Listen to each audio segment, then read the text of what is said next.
Donald Trump's state visit to UK, a high-drama return to transatlantic tensions. In mid-September 2025, President Donald J. Trump made his second state visit to the United Kingdom amid a swirl of political friction, contested trade policies, widespread concern over the humanitarian situation in Gaza, and heated rhetoric surrounding London's mayor. The visit combined royal pageantry with pointed policy disagreements and diplomatic balance acts. Trade tariffs, unpopular, unresolved.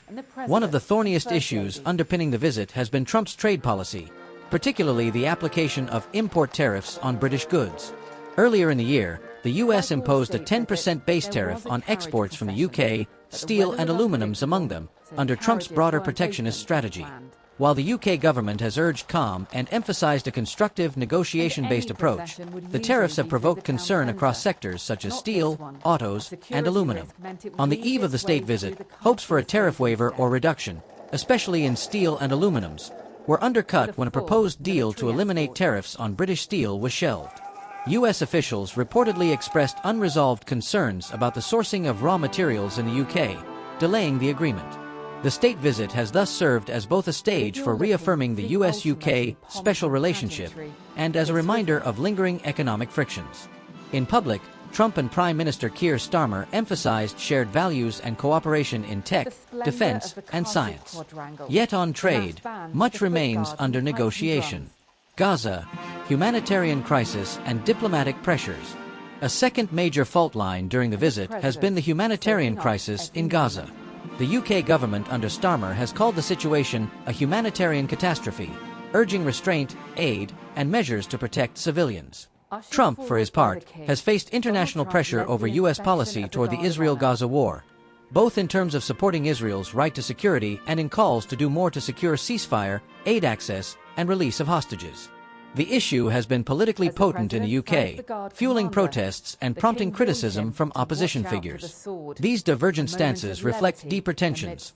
How the UK positions itself in global moral and diplomatic leadership, especially when allied leaders diverge on fundamental human rights, war, and international law.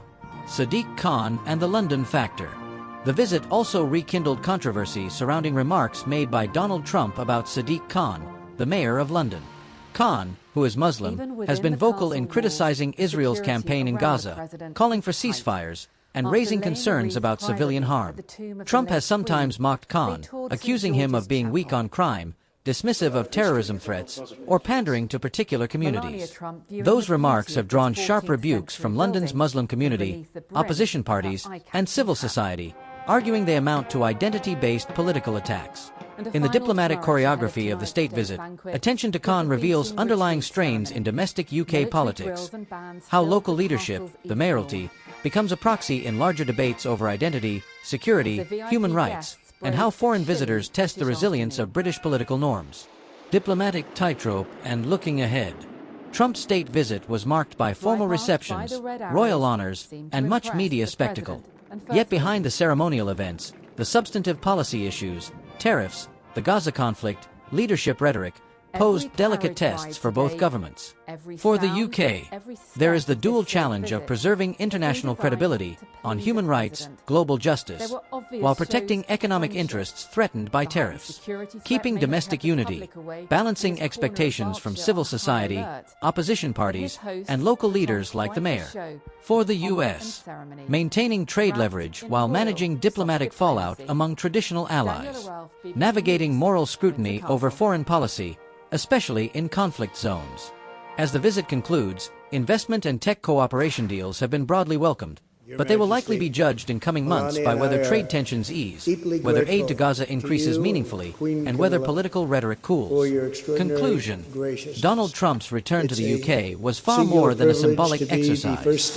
It laid bare contradictions between rhetoric and policy, between economic pragmatism and moral responsibility, between spectacle and substance. The visit did not resolve those tensions, but it did bring them into clearer view. The real test ahead lies in whether concrete action follows the promises, and whether the UK can protect its values without sacrificing too much of its national interests.